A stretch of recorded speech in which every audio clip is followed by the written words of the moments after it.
সেদিন ঝোড়ো হাওয়ার বেগটা এতটাই প্রবল ছিল যে তার সাথে পেরে ওঠা সম্ভব হচ্ছিল না।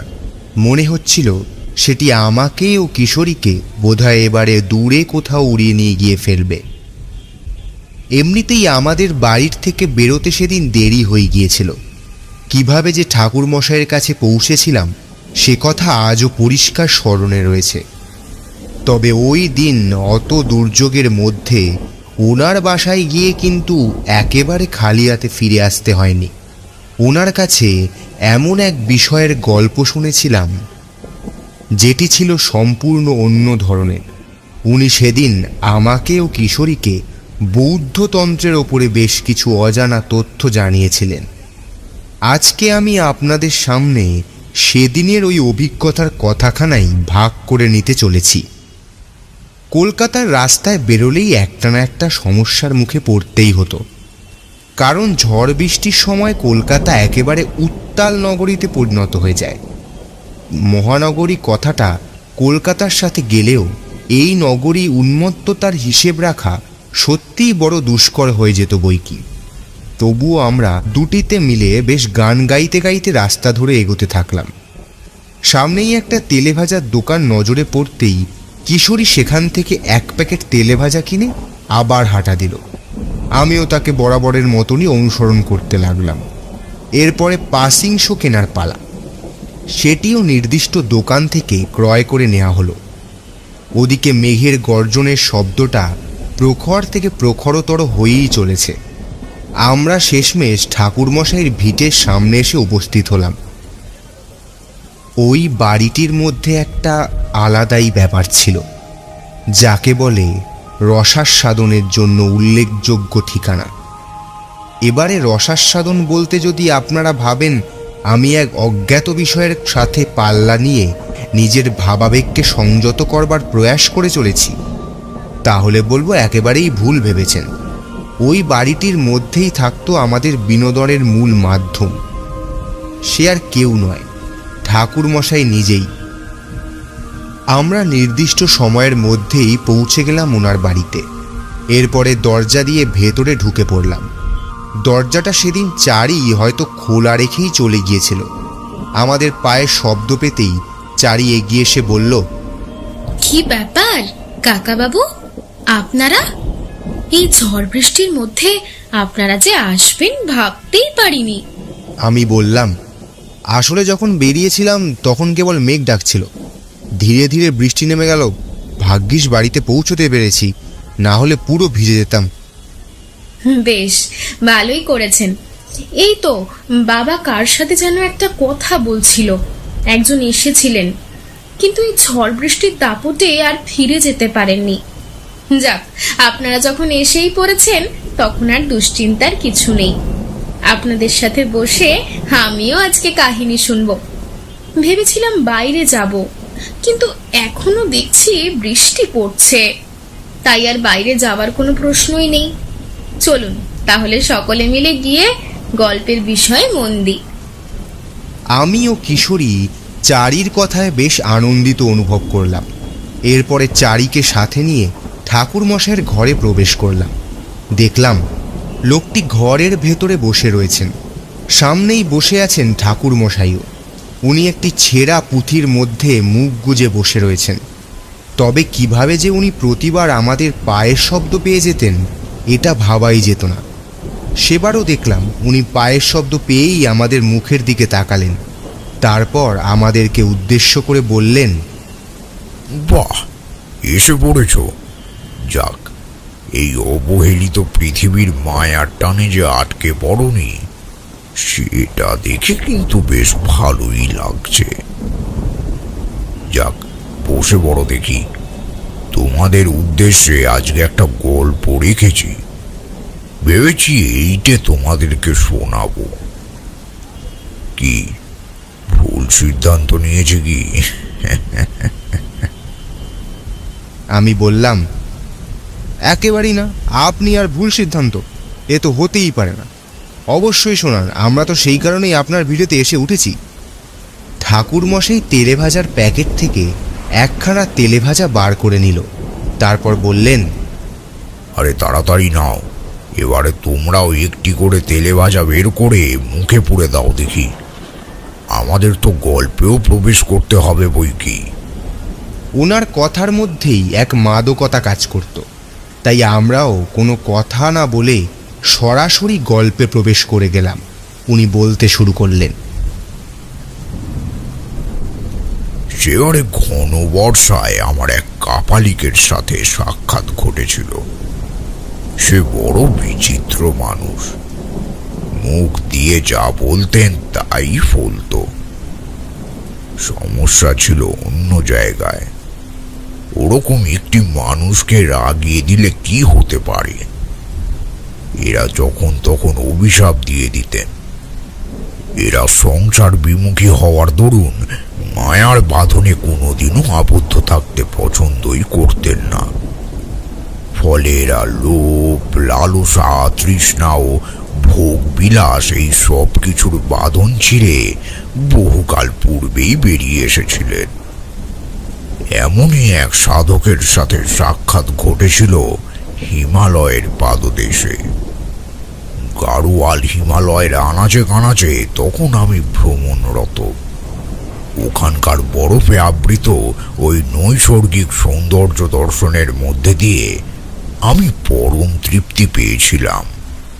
ওই স্থানেই যে এত ভয়ঙ্কর একটি দুর্যোগের সম্মুখীন হতে হবে এ কথা কদাপিও কল্পনা করতে পারিনি। কিন্তু ওই যে মানুষের নিয়তি কি আর সময়ের গুরুত্বকে কোনোদিনও মেপে চলে? সে তো নিজের মতন করে গতি নির্ধারণ করে। আমার সাথেও কিছুটা তেমনটাই ঘটেছিল। আমিও কি আর জানতাম যে আমার এত বড় রকমের সিদ্ধি লাভ সম্পূর্ণ হবে? হ্যাঁ। এই বলেই ঠাকুর মশাই খুব খুব করে কাশতে শুরু করলেন। চারি বলে উঠল, কয়েকদিন ধরেই বাবার কাশিটা বড্ড বেড়ে গিয়েছে কাকাবাবু। ভাবছিলাম একবার বদ্যির সাথে কথা বলবো, কিন্তু এই লোক কারুর কথা শুনলে তো। আজকের মতন আধুনিক যুগেও জড়িবুটির ওপরে বিশ্বাস করেই বসে রয়েছেন। ইনার কিছু হবার আছে বলুন তো? আমি চারির কথা শুনতে শুনতেই উঠে গিয়ে ঠাকুর মশাইয়ের সামনে জলের পাত্রটা ধরতেই উনি ঢক ঢক করে বেশ কিছুটা জল গলায় ঢেলে নিলেন। এরপরে বললেন, আহ, বেশ শান্তি হলো। একেই বলেই কথা অন্তে কাজ। যেটা করা জরুরি সেটা কি সুন্দরভাবেই না করে ফেলো তুমি। বেশ ভালো লাগলো বিভূতি।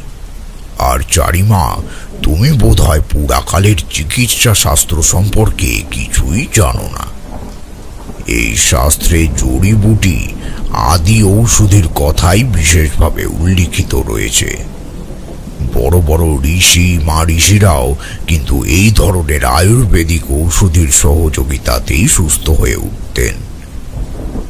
এখন তো আমাদের কায়িক পরিশ্রমের দ্বারা নিজের শরীরকে সুস্থ রাখতে হয়। তখন তো তাদের লড়াই করতে হতো অসুরদের সাথে। দেবতা ও অসুরের লড়াইয়ে এই সকল ঋষি মহাঋষিদেরকেই ডেকে পাঠানো হতো। তারা নিজেদের বয়ান ও অর্জিত জ্ঞানের অনুসরণের মধ্যে দিয়েই দেবতাদেরকে জয় লাভের পথ বলে দিতেন। এটাই ছিল প্রকৃত কাজ। তাহলে তারা যদি এই জড়িবুটি ও আয়ুর্বেদের উপরে ভরসা করতে পারেন, তাহলে আমরা নয় কেন? আমরাও পারি। কি বলো বিভূতি? ওনার কথা শুনে সত্যি সেদিন চমকে গেছিলাম। উনি বললেন, আমি সেই গ্রামে গিয়ে বিপদে পড়েছিলাম। সেখানকার এক পুরোহিত আমাকে আয়ুর্বেদিক ঔষধি সেবন করিয়েই সুস্থ করে তুলেছিলেন। না হলে হয়তো আজ আর আমি তোমাদের সামনে বসে গল্প বলতে পারতাম না। এতদিনে ভাবলীলা সাঙ্গ হয়ে যেত বই কি। চারি বলে উঠল, বাপরে, তোমার মুখে এমন কথা শুনে তো আমি একবারে চমকে গেলাম। কি হয়েছিল শিগগিরই বলো দেখি। আর যে তর সইছে না বাবা। আমিও কিশোরী চারির এমন কৌতূহলতা প্রথমবারের জন্যই প্রত্যক্ষ করেছিলাম। আমি বললাম, বেশ ঠাকুরমশাই, আমরাও শুনি তবে সেই কাহিনী। ঠাকুরমশাই পুনরায় বলতে শুরু করলেন। হিমালয়ের পার্বত্য এলাকায় পৌঁছে আমার শরীর একেবারে শুকিয়ে আসতে শুরু করেছিল। মনে হচ্ছিল শরীরে সামান্যতম রক্তের অস্তিত্বও হয়তো আর নেই। এতটাই ঠান্ডা পরিবেশ, যাকে বলে কিনা হিমশীতল। সত্যি বরফের ঠান্ডা খেয়ে এলে বুঝতে কলকাতা শহরের এই সামান্য ঠান্ডা তার কাছে কিছুই নয়। তোমরা তো এখানকার ঠান্ডাতেই একেবারে কাবু হয়ে যাও। আমি কিন্তু কোনো মতেই নিজেকে অসুস্থ প্রতিপন্ন করিনি। ঠান্ডায় জমে গেলেও নিজের লক্ষ্যে পৌঁছানোর উদ্যমতাকে আমি নিজের মধ্যে বাঁচিয়ে রেখেছিলাম। ওই বরফের পথ ধরে এগিয়ে যেতে শুরু করলাম। গাড়োয়ালে পৌঁছাতে আমার অনেকগুলো দিন লেগে গিয়েছিল। সেখান থেকে যাওয়ার কথা ছিল পশ্চিম হিমালয়ের দিকে। তবে তার পূর্বে ওই অঞ্চলেই একটা ছোট্ট গ্রাম নজরে পড়েছিল। জায়গাটির নাম ছিল মিরহিন্দ। হিমালয়ের কোলে পাহাড়ে ঘেরা এমন বহু ছোট ছোট গ্রামের সন্নিবিষ্ট সারি আজও ওই পথে চোখে পড়ে বইকি। সেই রাস্তা ধরে এগোতেই চোখে পড়েছিল ওই গ্রাম। ওই গ্রামের নৈসর্গিক শোভা কোনো দৈব সত্তার চেয়ে কম ছিল না। মনে হচ্ছিল যেন স্বর্গ এসে পতিত হয়েছে মর্তে। সত্যি হিমালয়ের ওই সৌন্দর্য চোখে পড়ার মতনই। আমিও তাই বিভোর হয়েই ওই শোভাকে প্রত্যক্ষ করছিলাম। ভাবলাম আরো চড়াইয়ের দিকে এগোনোর পূর্বে এই গ্রামটিতে কিছুকাল বিশ্রাম নিয়ে নি। কারণ ওই গ্রামে জনঘনত্ব নজরে পড়েছিল। কম বেশি হলেও বেশ কিছু লোকের উৎকৃষ্টতা নজরে পড়েই ছিল। তাই ভাবলাম কয়েকদিনের জন্য ওই গ্রামেই বিশ্রাম নেওয়া দরকার। এরপরে না হয় আবার চড়াইয়ের দিকে এগোনো যাবে। আমি কিছু না বলে গ্রামের অন্দরে প্রবেশ করলাম। এদিকে ওদিকে তাকিয়ে দেখলাম কেউ নেই। ভাবলাম, এই তো মনে হলো জায়গাটি বেশ আবাদিপূর্ণ, কিন্তু এখন তো দেখতে পাচ্ছি এখানে কোনো লোকজন নেই। তবে কি এ মায়াবী কোনো প্রদেশ? কথাটি বলেই থামলেন ঠাকুরমশাই। আমি সহসা ওনাকে প্রশ্ন করলাম, মায়াবী প্রদেশ বলতে?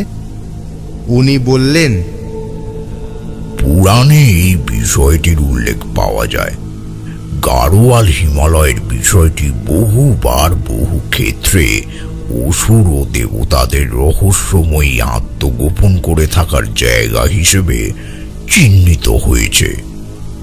অনেকেই মনে করেন এই পার্বত্য এলাকায় বহু প্রান্তে আজও বহু রহস্যময় বস্তু খুঁজে পাওয়া যাবে। খনন কাজের মধ্যে দিয়েই যে সেগুলি চোখে পড়বে এমনটা ভেবো না। এগুলি সবই দৈব ইচ্ছে সম্পন্ন বস্তু। এগুলিকে খালি চোখে দেখতে পাওয়া যায় না। সেখানে এমন একটি স্থানও রয়েছে যেখানে সাধুরা অদৃশ্য থেকে আজ বহু যুগ ধরে তপস্যা করে চলেছে। এ বিষয়ে অনেকেই জানেন না। শোনা যায় সপ্তর্ষি মণ্ডলের 7 ঋষিরাও নাকি এখনো অদৃশ্য গোলকে হিমালয়ের পশ্চিম সীমান্তে এক বনের মধ্যে লুকিয়ে আজও অষ্টধাতব কল্লব সাধনা করে চলেছেন। এর অর্থ সমস্ত গ্রহ ও নক্ষত্রের উপরে নিজের ক্ষমতা বিস্তার। তারা এতকাল ধরে এমনটাই করে এসেছেন। এই ঋষি ও মুনিরা দেবতাদের মুখ নিঃসৃত গ্রন্থাদি অর্থাৎ বেদ, উপনিষদ ও সংহিতার সংরক্ষক হিসেবে কাজ করে এসেছেন। তারাই ধ্যান ও মন্ত্রের দ্বারা এই বিষয়গুলিকে পুনরুজ্জীবিত করা ও আবারও সেগুলিকে সঠিক স্থানে সুরক্ষিত করে রেখে এসেছেন। যুগের পর যুগ ধরে তারা দৈবযোগে তপস্যার দ্বারা এই অমূল্য পুঁথিগুলিকে রক্ষা করে চলেছেন, যাকে বলে কিনা আমাদের সংস্কৃতির উৎকৃষ্টতা। এর দ্বারাই তো ভারতীয় সংস্কৃতি আজও হিমালয়ের কোণে নিঃশ্বাস নিতে পারছে। কিন্তু এসব বিষয়ে তোমরা কতটুকুই বা জানো? আসলে তো তোমাদের জানারও কথা নয়। এই দেখো, কথায় কথায় যে কোন সূত্র থেকে কোন দিকে চলে গেলাম বুঝেই পেলাম না। আমি যেখানে ছিলাম আর কি, আমি গ্রামে পৌঁছেই দেখলাম সেখানে জায়গায় জায়গায় রক্তের ছিটে রয়েছে।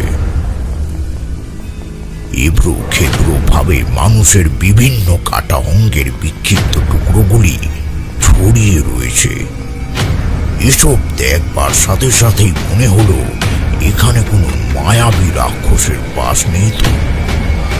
আজও হিমালয়ের বুকে অনেক ধরনের মায়াবী জন্তুদের অস্তিত্ব লক্ষ্য করা যায়। সেগুলি মানব সভ্যতার উপযুক্ত বিবর্তনের পরেও আজও নিজের অস্তিত্বকে টিকিয়ে রেখেছে।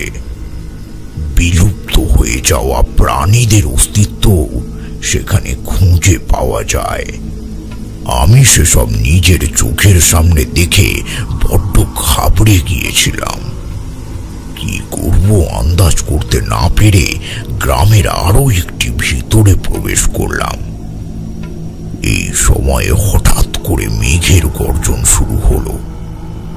আসলে পাহাড়ি এলাকায় বৃষ্টির রেশটা এভাবেই প্রত্যক্ষ করা যায়।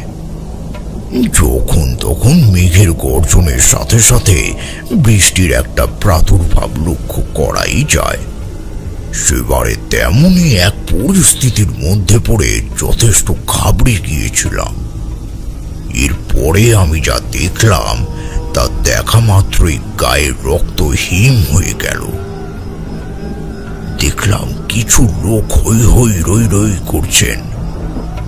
শান্ত পরিবেশটা কিভাবে যে এমন ধূমকেতুর মতন পরিবর্তিত হয়ে গেল তা আন্দাজ করতেই পারলাম না। একজন আমারই দিকে দৌড়তে দৌড়তে এসে বললেন,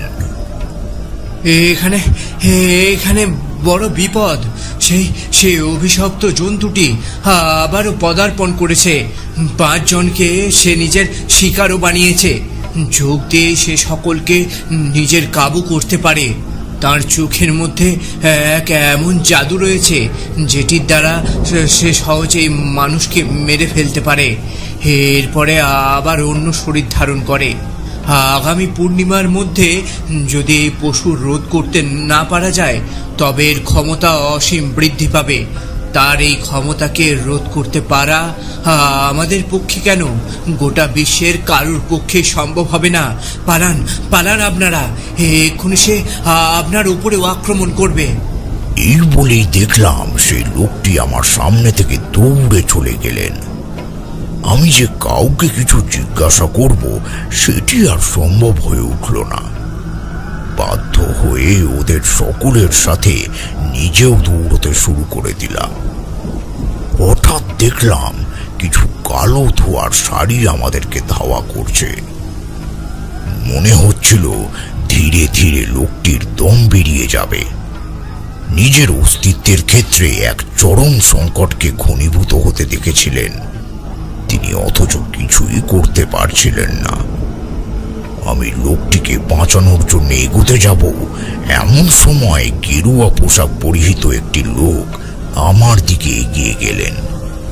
এরপরে বললেন, জাকুরা স্বয়ং জাগরিত হয়েছে। যিনি এই কাজ করে নিজের আত্মাহুতি দিয়েছেন, তার প্রাণের বিনিময়েই একাধিক মানুষের প্রাণ হরণ করতে চলেছে এই জাকুরা। একে এত সহজে দমন করতে পারাটা একেবারে সহজ কাজ নয়। তবে আমরা মন্দিরের পরীক্ষার মধ্যে সুরক্ষিত রয়েছি। সে আর এই বৃত্ত পেরিয়ে ভেতরে প্রবেশ করতে পারবে না। চিন্তা নেই। আমি জানতাম তারা সকলেই কম বেশি বৌদ্ধ ধর্মে দীক্ষিত। ওই পার্বত্য অঞ্চলের বেশিরভাগ মানুষকেই বৌদ্ধ ধর্মে দীক্ষা গ্রহণ করতেই বেশি দেখতে পাওয়া যায়। বুঝলাম এই সামান্য কথার জেরে কোনো সমস্যার আশু সমাধান হওয়া সম্ভব নয়। এগুলির প্রসঙ্গে অনেক গভীরে জানতে হবে। দেখলাম আমার মাথায় চিন্তার ভাঁজ দেখে সেই লামা স্বয়ং এগিয়ে এলেন। এরপরে আমাকে বললেন, চিন্তা নেই, আমি এইটুকু সময়ের মধ্যেই তোমার মুখ পড়ে ফেলতে পেরেছি। তা থেকে আমি বুঝেছি তুমি একজন মস্ত সাধক। এই পথেই এগোতে গিয়ে পথের মধ্যে এই গ্রাম তোমার নজরে এসেছে। তবে এটি যে কোনো সাধারণ মানুষই তোমাকে বলে দিতে পারে যে আমি হলাম দিগম্বর। আমার চোখকে ফাঁকি দেওয়া এত সহজ নয়। আমি এমনি এমনি তোমাকে এই কথাগুলো বলিনি। আমি এও জানি তোমার হাতে এই সমস্যার সমাধান তৈরি হবে। তোমার হাতেই অভিশাপের মুক্তি ঘটবে, আর এই গ্রাম হবে সুরক্ষিত। তবে আজকের রাতটা আমাদের এই বৃত্তের মধ্যেই থাকতে হবে। এই দীর্ঘ সময়ের মধ্যে গ্রামের একাধিক মানুষের প্রাণ চলে গেছে। তবে এত মানুষের প্রাণ নেয়া কেবলই তার একটি চক্রান্ত বলতে পারো। তার আসল উদ্দেশ্য হলো অষ্টম পর্বের সন্ধান। সে একটি কুমারী মেয়ের শরীরে প্রবেশ করবে, এরপরেই সে হয়ে উঠবে সর্বশক্তিমান, আর তাকে কেউ কোনো দিন ও কোনো ক্ষেত্রেই পরাস্ত করতে পারবে না। আমি বৌদ্ধ তন্ত্র সাধনার দ্বারা এই কালজয়ী অভিশাপের গভীরে প্রবেশ করতে পেরেছি। এর অন্দরে কি রয়েছে সেটা জানতে পেরেছি। তবে এখন এ বিষয়ে কিছুই বলতে পারবো না। ধরে নাও এই অভিশাপকে কেউ জাগিয়ে তুলেছে, তবে নেভাতে তোমাকেই হবে। তার পূর্বে তোমাকে আসল সত্যিটা জানতেই হবে। আমি বললাম, বেশ, আমি জানবার জন্য প্রস্তুত। আপনি আমাকে যখন জানাবেন বলেছেন ও আমাকে উদ্ধারকারী হিসেবে ভরসা করেছেন, তখন আমি অবশ্যই এই কাজ সম্পাদন করে তবেই নিজের অলক্ষ্যের দিকে এগিয়ে যাব। সেদিন রাতটা বড় বিচিত্রভাবেই কেটে গেল। ওই নিশ্চিত্র রজনীর মধ্যে গা ভাসিয়ে হিম শীতল বাতাসকে গায়ে মেখে আমরা সকলে গোটা রাতটা কাটিয়ে দিয়েছিলাম। ঠাকুরমশাই থামলেন। এরপরে পাসিং শোয়ের প্যাকেট থেকে একখানা সিগারেট বার করে ধরালেন। কুণ্ডলি পাকিয়ে ধোঁয়াগুলো জানলার বাইরে বেরিয়ে যাচ্ছিল। স্থিত পরিবেশের মধ্যে কোথাও যেন একটি অপূর্ণতা কাজ করছিল। সেটি ছিল ওই নাম না জানা সত্যের বাকিটা জানতে পারার ব্যাকুলতা।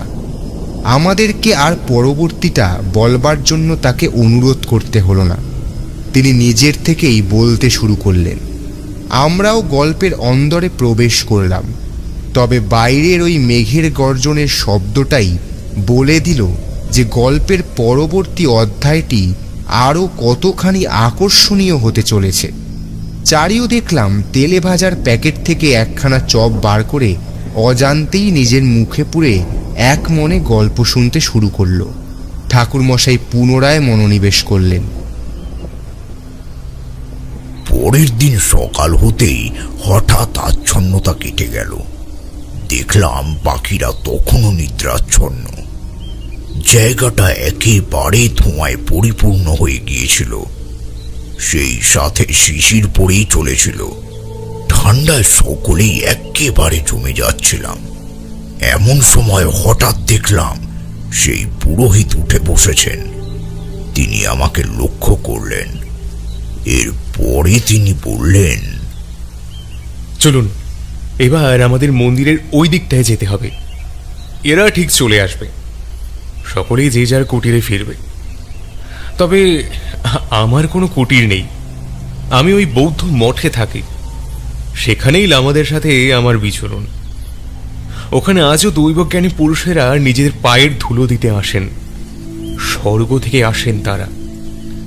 স্বর্গ নরক সত্যি রয়েছে, তবে সাধকবাদে এসবের মর্মার্থ আর কজনই বা বোঝে। ওই কারণেই হিমালয়ের ওই অঞ্চলগুলি আজও মানুষের কাছে একটি অনভিষিক্ত রহস্য হয়ে রয়ে গিয়েছে। আসুন, আপনি আমার সঙ্গে আসুন। বেশ কিছুটা চড়াই পেরিয়ে আমাদের এগোতে হবে, বাকিটা আমি আপনাকে পথে যেতে যেতেই বলছি। আমি লোকটির কথাগুলি শুনতে শুনতে এগোতে থাকলাম। পেছনে পড়ে রইল ওই লোকগুলি। ওরা যে ওই বৃত্তের মধ্যে সুরক্ষিত সেটি আন্দাজ করতে পারলাম, আর সেই সাথে এটিও আন্দাজ করতে পারলাম যে পিশাচ দিনের আলোয় নিজের ক্ষমতা বিস্তারে অক্ষম। তাই ওই জ্ঞানী মহাত্মা ভোরের আলো ফোঁটা পর্যন্ত অপেক্ষা করেছেন। ওনাকে অনুসরণ করতে করতে চড়াই পথ ধরলাম। উনিও সেই পথে ধীরে ধীরে এগোতে এগোতে পুরাকালের কাহিনী বলতে শুরু করলেন, আর আমিও মনোযোগ দিয়ে নিজের জ্ঞান চক্ষু উন্মিলিত হওয়ার প্রতীক্ষা করতে লাগলাম। প্রবেশ করলাম ওই শব্দ ভাণ্ডারের গর্ভে। উনি অব্যাহত রইলেন।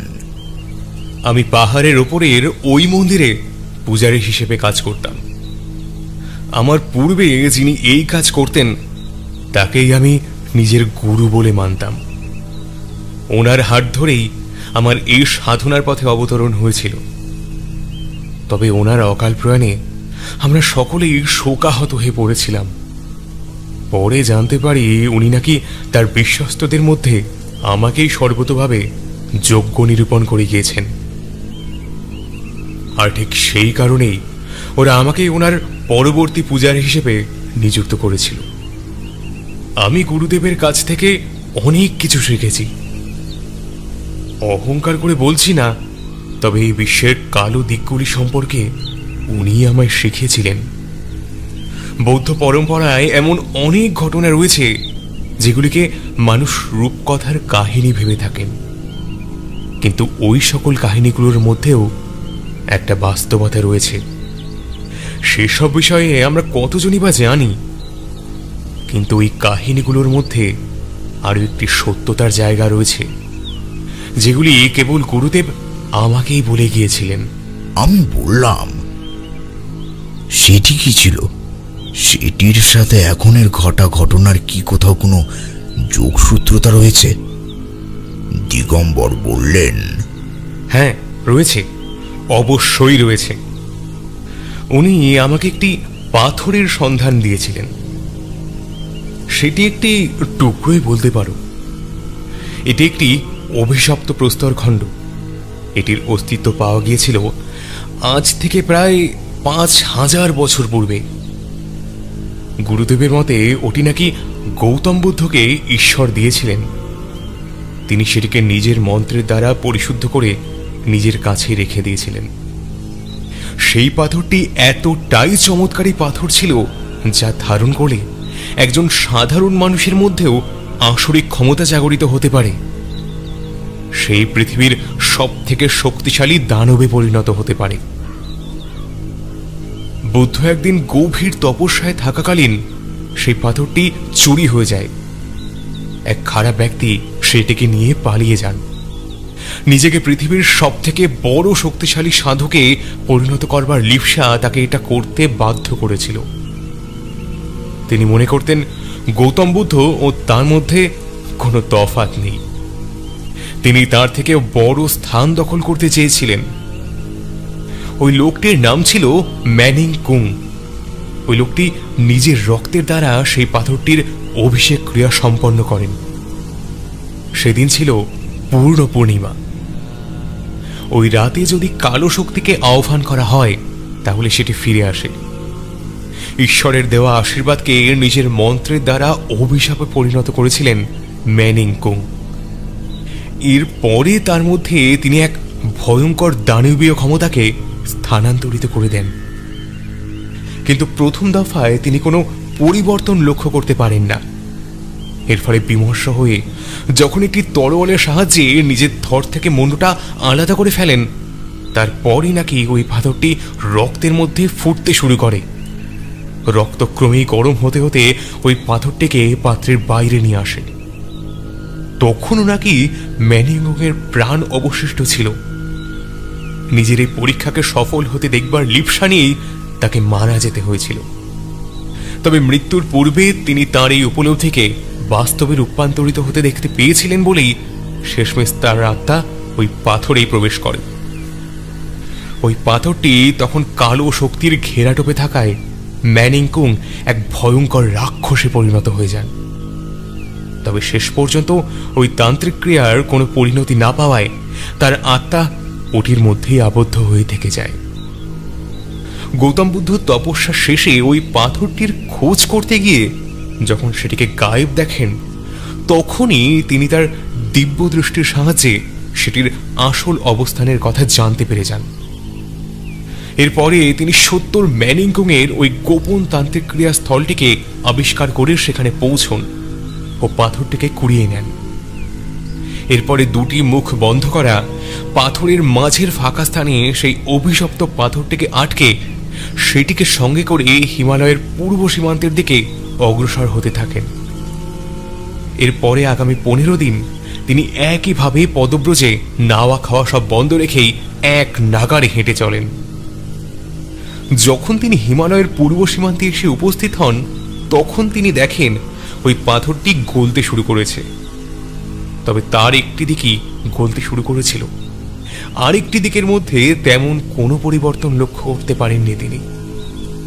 তখন ওই পাথরের গলতে থাকা অভিমুখটিকে হিমালয়ের পাদদেশে অর্থাৎ ওই পূর্ব দিকের কোনো একটি স্থানে রেখে আসেন। শোনা যায় ৭টি পাহাড়ের মধ্যবর্তী স্থানে একটি হ্রদের মধ্যে তিনি ওই পাথরটিকে পুঁতে দেন। আরেকটি ভাগ নিয়ে তিনি মরুভূমির দিকে এগিয়ে যান। সেখানেও একটি গোপন স্থান দেখে তিনি পাথরের বাদবাকি অংশটিকে পুঁতে দিয়ে আসেন। এইভাবেই তিনি পাথর দুটির দুটি খণ্ডকে দুভাগে ভাগ করে সেটির অস্তিত্বকে টিকিয়ে রেখেছিলেন। ওই পাথর দুটি যাতে কোনোদিনও কেউ চুরি করতে না পারে, তার জন্য তিনি দুজন পাহারাদারকে দুই স্থানে মোতায়েন করেছিলেন। সেই পাথর দুটি ওভাবেই রয়ে যায়। যুগ যুগান্তর ধরে সেগুলির অস্তিত্বের ক্ষেত্রে বিশেষ পরিবর্তন দেখতে পাওয়া যায় না। তবে এরপরে কেউ আবার সেই পাথরের সন্ধানে বেরিয়ে তার একটি অংশকে খুঁজে বার করেছেন। সেটির কারণেই এই বিপত্তি। এই অভিশাপের প্রভাব ভয়ঙ্কর। মোট ৭টি পুরুষ ও একটি সতী রমণীর শরীর যদি ধারণ করা যায়, তাহলে এই রাক্ষসের ক্ষমতা চিরকালের জন্য মুক্ত হয়ে যাবে। তখন এই শক্তির সাথে পাল্লা দিয়ে ওঠা এই পৃথিবীর কোনো ক্ষমতাশালী মানুষ কিংবা দেবদেবীদের পক্ষেও সম্ভব হবে না। আমি এসব কথা শুনে সেদিন চমকে উঠেছিলাম। পুরাকালের একটি ঘটে যাওয়া ঘটনার প্রভাব যে বাস্তবকে একেবারে শেষ করে দিতে পারে, সেটি ভাবা মাত্রই আমার গায়ে কাঁটা দিয়ে উঠেছিল। এসব কি আদপেও সত্যি হতে পারে নাকি? কিন্তু দিগম্বরের বলা প্রতিটি কথার মধ্যেই আমি সত্যতা খুঁজে পেয়েছিলাম। দিগম্বর আরো বললেন, আমি গ্রামে প্রথম একটি পুরুষের ভেতরে এমন পরিবর্তন লক্ষ্য করেছিলাম। এমনটা মনে করা হয় এই রাক্ষসের ৮টি চোখ রয়েছে। সেই লোকটিকে আমি জঙ্গলে জঙ্গলে ঘুরে বেড়াতে দেখে তার পিছু করতে থাকি। একজন গ্রামবাসী বিপদে পড়তে পারে এই ভেবে আমি তাকে রক্ষা করতে এগিয়ে যাই, কিন্তু এর পরে যা দেখি তা সত্যি কহতব্য ছিল না। দেখলাম তার সারা মুখে কেবল চোখ। ৮টি চোখের সারি দিয়ে সে এদিক ওদিক দেখছে, চোখের মণিগুলি ঘুরছে। এই দৃশ্য দেখবার সাথে সাথে আমি কেঁপে উঠেছিলাম। কি করব ভাবতে পারছিলাম না। এমন সময়ে আমি দেখলাম তার শরীর থেকে কুণ্ডলি পাকিয়ে ধোঁয়া নির্গত হয়ে সামনে থাকা আরেকটি লোকের শরীরে প্রবেশ করে গেল। সাথে সাথেই ওই গ্রামবাসীর শরীরটি পুড়ে কালো হয়ে গেল। যে লোকটির শরীরে সেই ধোঁয়াটি প্রবেশ করলো, এরপরে তার লক্ষণগুলিও ওই মৃত লোকটির মতোই হতে শুরু করলো। আমি সেখানে লুকিয়েছিলাম। তারপরে কিভাবে আমার শরীরের ঘ্রাণ তার নাকে পৌঁছলো জানি না। সেই ঘ্রাণের দ্বারাই সে আমাকে চিহ্নিত করে ফেলল। সেই সময় শুরু হলো মেঘের গর্জন। আমি সেই দানবের আসল চেহারা দর্শন করলাম। ধীরে ধীরে সেই লোকটি আমার দিকে এগোতে শুরু করলো। তার শরীরের আয়তন ক্রমে আকাশ স্পর্শ করলো। আমি প্রাণপণে দৌড়তে লাগলাম। বাতাসের শব্দ ক্রমে প্রবল থেকে প্রবলতর হতে শুরু করলো। তবুও আমি পা থামালাম না, তবুও নিজের বিশ্বাস হারালাম না। একইভাবে এগিয়ে চললাম। মন্দিরের সিঁড়ি স্পর্শ করে পেছনে ঘুরতেই দেখলাম সেই দানব দ্রষ্টা দাঁত বার করে আমার সম্মুখে দাঁড়িয়ে রয়েছে। কি ভয়ানক সেই প্রভাব! আমি ঠক ঠক করে কাঁপতে শুরু করলাম। এরপরেই দেখলাম বিকট হাসি হেসে সে আমার সামনে থেকে হঠাৎ গায়েব হয়ে গেল। কিন্তু সেই হাসির শব্দটি বাতাসের মধ্যেই ঘুরপাক খেতে লাগলো।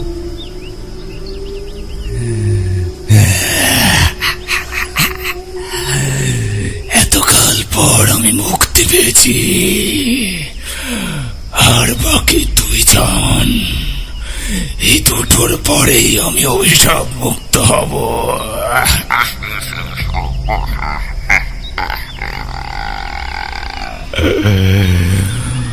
ম্যানিং যা চেয়েছিল তার দ্বিগুণ পাবে। আমাকে কেউ প্রতিরোধ করতে পারবে না।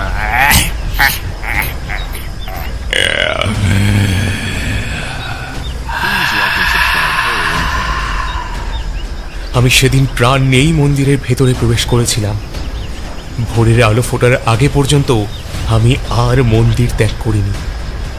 আমি আমার গুরুদেবের স্মরণে যাওয়ার চেষ্টা করেছিলাম, কিন্তু ধ্যানের ঘোরে আমি দেখলাম সেই কালো শক্তি সব রকমের যোগাযোগের পথ একেবারে বন্ধ করে দিয়েছে।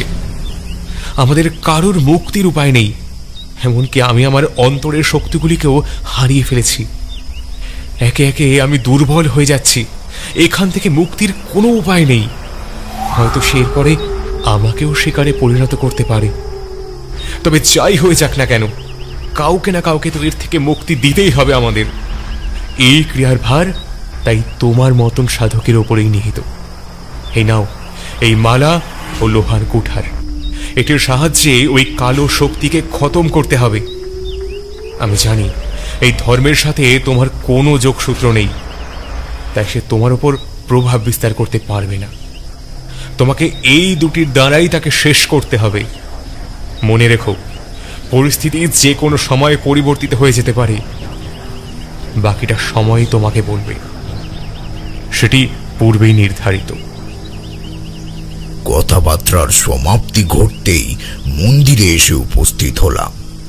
সেখানে প্রবেশ করতেই একাধিক লামার সাথে সাক্ষাতের সুযোগ লাভ করেছিলাম, তবে ভাষায় বৈষম্য থাকায় তাদের কারুর সাথেই সেভাবে আলোচনা করে উঠতে পারিনি।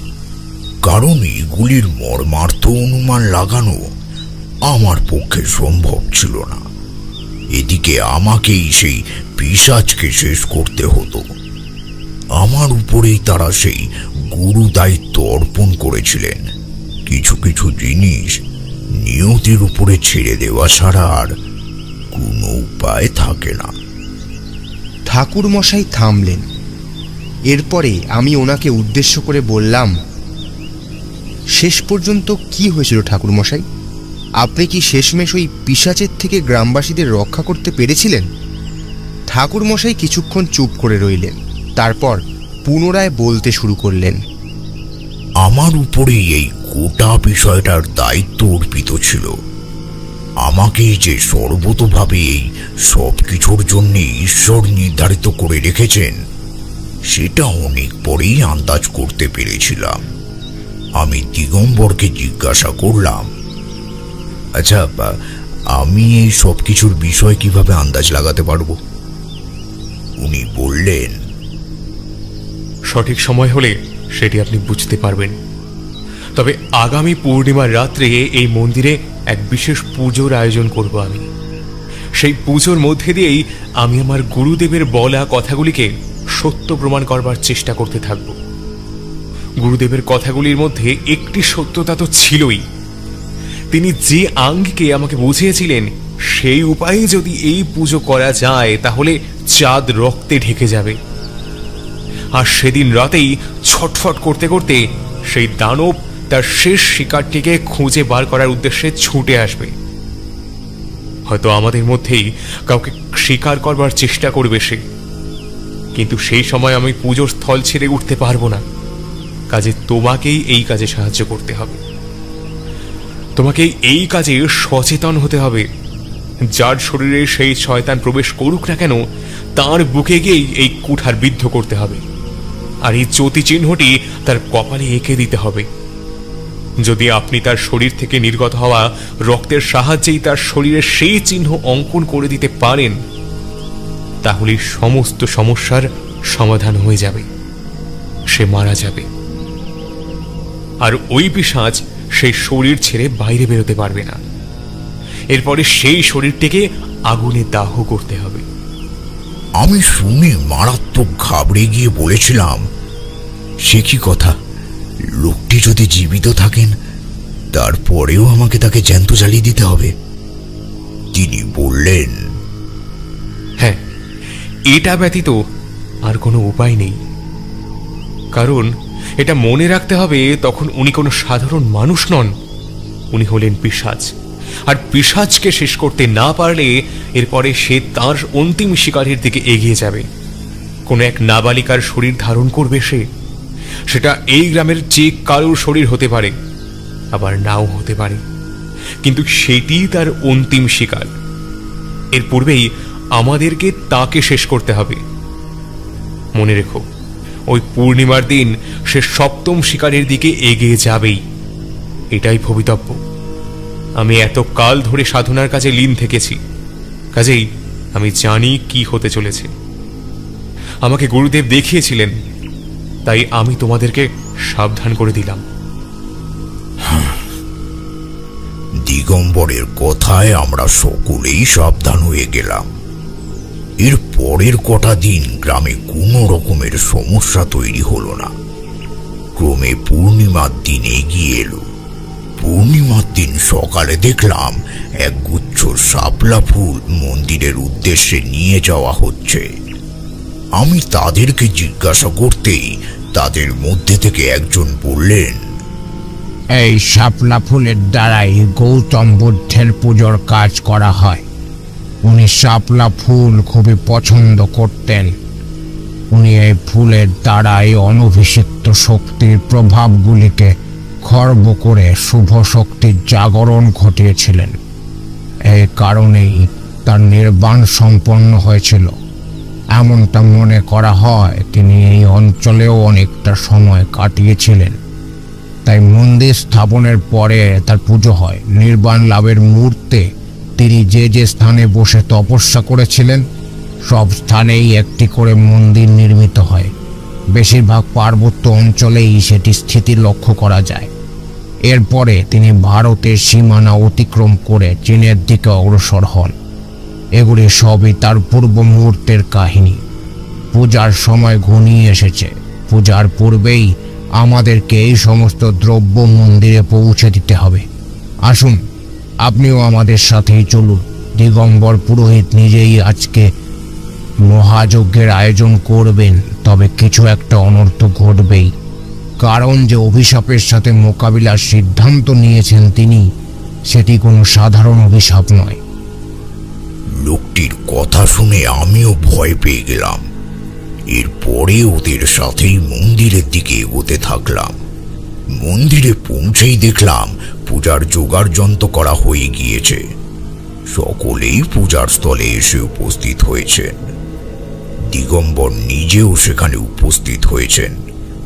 এরপরেই শুরু হলো পূজার কাজ। সন্ধে ঘনিয়ে আসবার সাথে সাথেই দিগম্বর পূজায় বসলেন। মন্ত্রপাঠ শুরু হলো।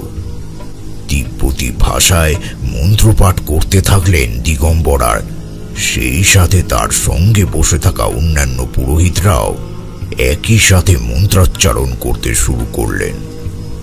সেই মন্ত্রের কিছু কিছু শব্দ আমার আজও স্মরণে রয়েছে।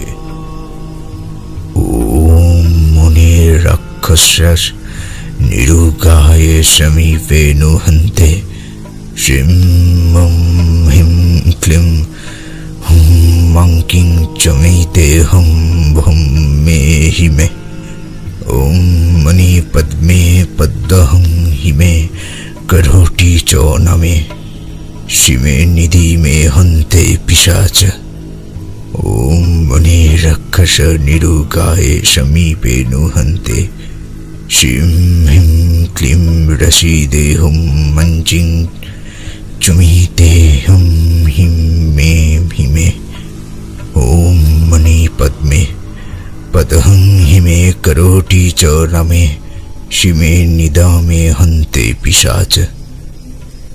এই মন্ত্রোচ্চারণের সাথে সাথেই দেখলাম ওখানকার পরিবেশের মধ্যে এক অভূতপূর্ব পরিবর্তন নজরে পড়ছে।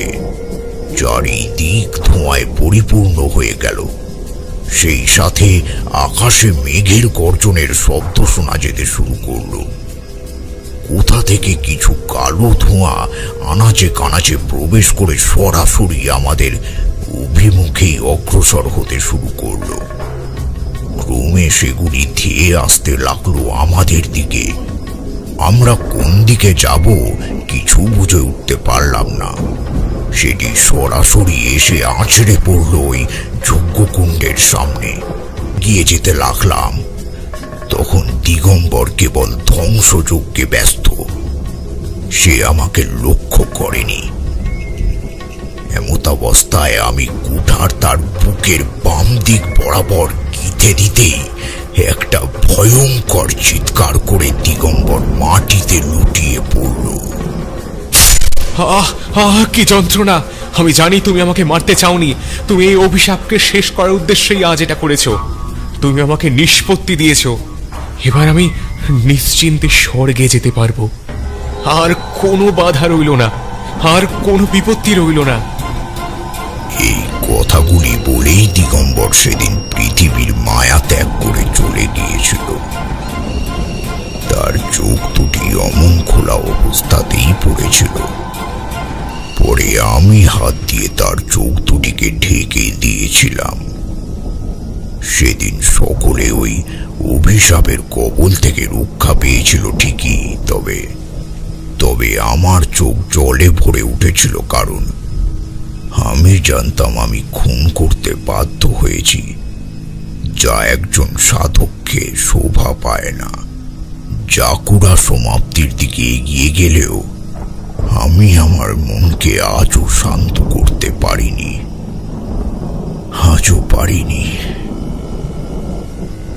ঠাকুরমশাই থামলেন। দেখলাম তার চোখের পাতা জলে ভিজে গিয়েছে। আর ওই কাহিনী শুনে আমাদেরও চোখের পাতা জলে ভিজে গিয়েছিল। ফলে সেদিন তাকে আর কোনো প্রশ্ন করে বিব্রত করতে পারিনি। আমিও কিশোরী চুপিসারে তার বাড়ির দরজাটি ঠেলে বেরিয়ে এসেছিলাম। এরপরে বৃষ্টি ভেজা রাস্তা ধরে বাড়ির দিকে এগিয়ে গিয়েছিলাম। তবে তিব্বতী তন্ত্রের ভূমিকা ও ভয়াবহতা, এই দুই পারস্পরিক দিকই সেদিন নিজের চোখে অনুভব করতে পেরেছিলাম বইকি। অপেক্ষায় ছিলাম আবারও কোনো নতুন ধারণার। জাকুরার এই অভিশাপ সত্যিই সেদিন আমাদের হৃদয়কেও বিদীর্ণ করে তুলেছিল।